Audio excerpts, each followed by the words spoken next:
ऐसा कौन सा काम करने से मनुष्य को स्वर्ग की प्राप्ति होती है। एक समय की बात है, प्राचीन भारत के एक छोटे से गांव में एक साधारण सा मनुष्य रहता था जिसका नाम माधव था।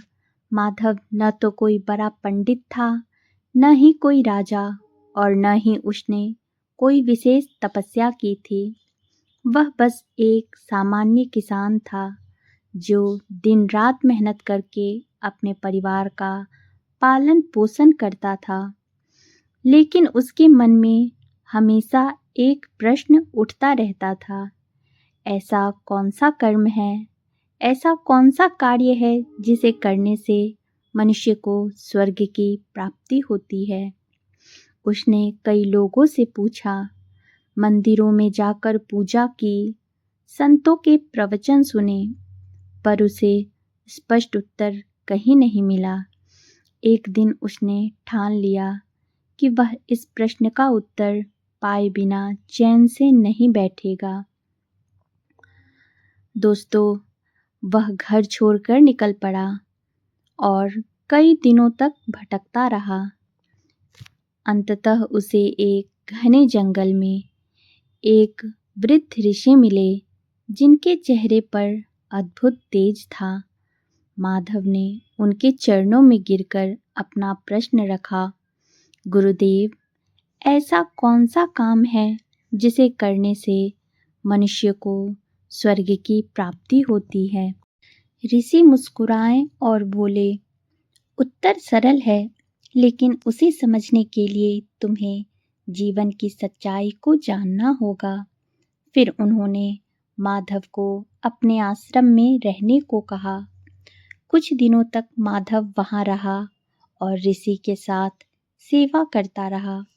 वह देखता कि ऋषि हर आने वाले अतिथि का आदर करते, भूखे को भोजन देते, बीमारों की सेवा करते और कभी किसी से कठोर शब्द नहीं बोलते।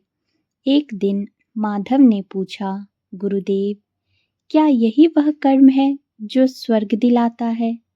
ऋषि बोले, अभी नहीं, अभी तुम केवल देख रहे हो, समझना बाकी है।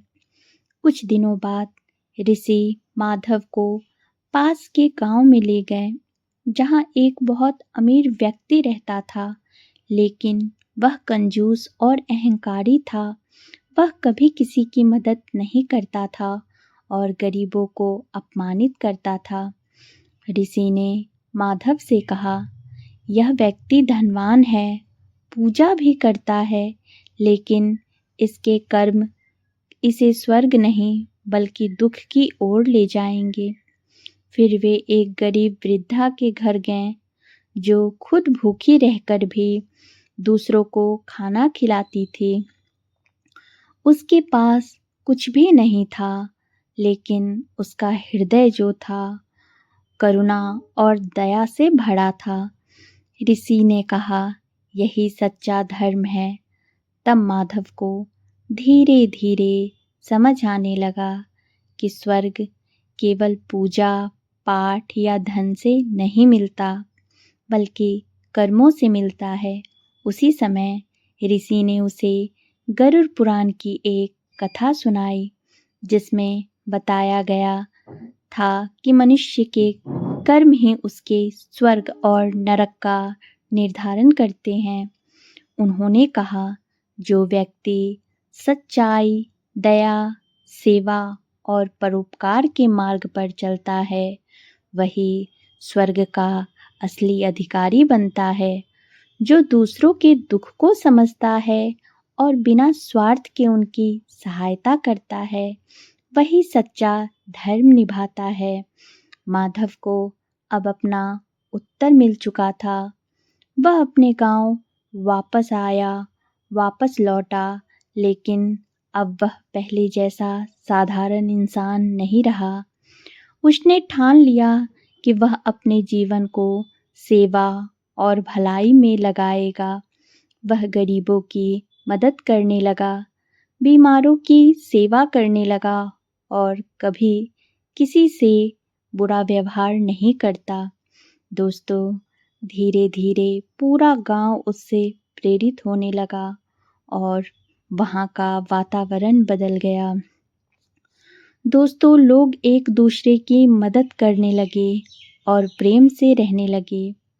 वर्षों बाद जब माधव की मृत्यु हुई तो कहा जाता है कि स्वयं देवदूत उसे लेने आए और उसे स्वर्ग की ओर ले गए, क्योंकि उसने समझ लिया था कि स्वर्ग पाने का सबसे बड़ा कर्म कोई एक विशेष काम नहीं, बल्कि हर दिन किए गए छोटे छोटे अच्छे कर्म हैं। दोस्तों, सच्चाई, दया, सेवा और निस्वार्थ प्रेम ही वह मार्ग है जो मनुष्य को स्वर्ग तक पहुंचाता है। कथा पसंद आई हो तो वीडियो को लाइक करके चैनल को सब्सक्राइब जरूर करें। धन्यवाद।